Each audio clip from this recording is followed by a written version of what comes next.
خليني اسالك كده، عمرك قبل كده جالك جدري مائي او طلع لك حاجه سخيفه قوي هنا بيسموها برد او هوا؟ الموضوع ممكن يكون اكبر من ما انت متخيل. النهارده هتكلم عن الفيروس الخازوقي. اهلا بيكم من جديد في ايجيبشن نيردز. لسه بسيم هنا، ولسه للاسف الفيوز بتاعت الفيديوهات بتاعتنا مش كتير قوي. لم علينا عبيدك يا رب. النهارده هتكلم عن حاجه مختلفه عن سلسله الفيديوهات اللي انا كنت بتكلم فيها قبل كده، لان النهارده هبدا اتكلم عن الامراض. الفيروس الخازوقي او هيربيز فيروس او اكشلي فيروسز، لان في 8 انواع لفيروس هيربيز. فيروسات هيربيز منتشره جدا وفي الغالب ما بتسببش مشاكل كتير، بس احيانا ممكن تزعلنا. ليه فيروس هيربيز وفيروس خازوقي؟ انا سعيد ان انت سالت السؤال ده، لان ببساطه فيروس هيربيز ما بيمشيش. وانس ان جالك فيروس هيربيز هيفضل معاك طول عمرك. والله اصيل قوي فيروس هيربيز ده. احد النكت المشهوره عن فيروس هيربيز: What is the difference between herpes and true love?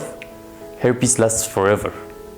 في الفيديوهات اللي فاتت قلنا ان الميكروبات ومن ضمنها الفيروسات موجوده في كل حته حوالينا، وقلنا كمان ان تقريبا 2% من الدي ان ايه بتاعنا عباره عن فيروسات. الفيروسات دي كانت اصابت الاسلاف بتوعنا، ولا منها سابتهم ولا منها اظهرت اعراض، بس موجوده في الدي ان بتاعنا. بالنسبه للفيروس ان هو يفضل موجود في الجسم وما يسيبوش لحد موت الانسان، ده شيء منتشر في عالم الفيروسات ومش موجود في الهيربيز بس. يبقى ايه المميز في الهيربيز، او ليه انا بعمل فيديو عن الهيربيز النهارده؟ مبدئيا الفيديو ده هو اول فيديو من سلسله هتكلم فيها عن السكشوالي ترانسميتد ديزيزز او الامراض التي تنتقل عن طريق الجنس. ممكن تكون بتسال ليه ما بداتش بالاتش اي في او السوبر ستار بتاع الاس تي ديز والمسبب لمتلازمه نقص المناعه المكتسبه او الايدز. ممكن تكون ما بتسالش عشان ما بتتفرجش على الحلقات بتاعتنا. شيم. فيروسات الهيربيز مميزه جدا جدا، ده لان 3 انواع من فيروسات الهيربيز ال8 بيستخبوا من جهازك المناعي جوه خلاياك العصبيه في حاله كامنه او حاله غير فعاله، وده ممكن يسبب اثار خطيره جدا. مثال على ده لما بيجيلك مرض الجدري المائي وانت صغير او التشيكن بوكس. المرض ده بيسببه فيروس اسمه VZV، وده نوع من انواع الهيربيز فيروس. المرض ده ممكن بعد ما تتصاب بيه يسيبك وما يظهرش تاني باي شكل من الاشكال، وممكن لما تكبر يظهر لك بشكل شينجلز او الحزام الناري. مرض الحزام الناري هو عبارة عن مرض بيظهر في منطقة معينة من الجلد، وبيسبب احمرار والتهاب في المنطقة دي وفي عصب المنطقة، وبيسبب آلام كمان في المنطقة دي، وبيظهر في الغالب لما بيكون جهاز المناعي أضعف من الطبيعي. بس اهم واشهر فيروسات هيربيز هما الهيربيز سيمبلكس 1 والهيربيز سيمبلكس 2 او HSV1 و HSV2. ال HSV1 او الهيربيز سيمبلكس فيروس 1 هو فيروس لما بيظهر اعراضه بتظهر في العاده جنب الفم، وبتظهر في شكل بابلز او احمرار على الفم، وبتسبب الم او شعور بالحكه في المنطقه دي. عندنا في مصر بيسموا الاعراض دي هوا او برد.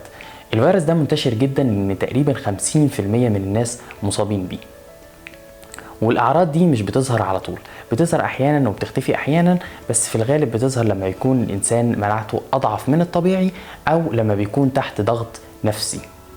ال HSV2 او الهيربيز سيمبلكس فيروس 2 بيظهر فيه نفس الاعراض تقريبا اللي بتاعت ال HSV1 بس مش عند الفم، بتظهر في الجينيتالز او في الاعضاء التناسليه. وزي الحالة في HSV1 الأعضاء مش بتفضل ظاهرة على طول، بتظهر وبتختفي، وده طبعا لأن الفيروس بيحبنا وبيفضل معانا على طول وقاعد جوه خلايانا العصبية، ولما بيلاقي جهاز المناعة بتاعنا ضعف شوية بيخرج يسلم علينا وبعدين يرجع تاني. وعشان تكتمل الصورة، الفيروس الخازوقي فيروس معدي.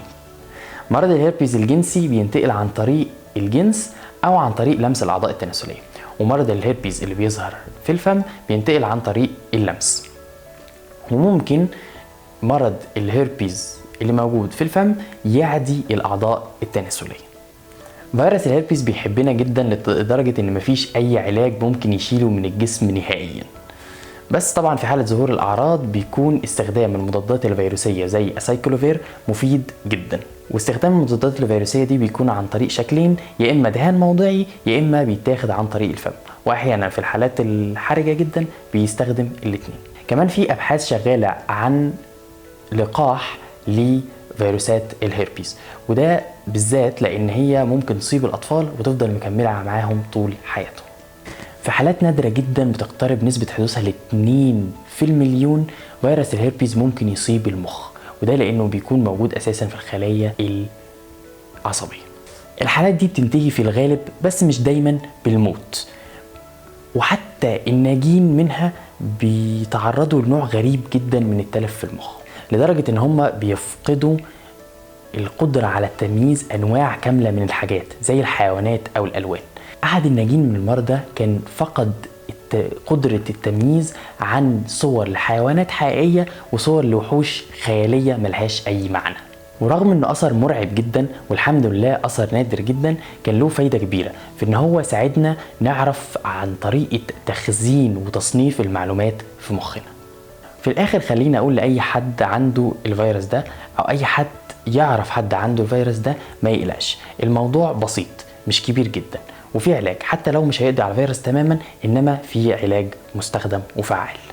كمان مهم ان اي حد عنده مرض بينتقل جنسيا ان يعرف بيه شريكه ويكون صريح معاه، وفي حالة ان هو مش عايز ينقل المرض ده لشريكه ممكن يستخدم الواقي سواء كان ميل كوندوم او فيميل كوندوم.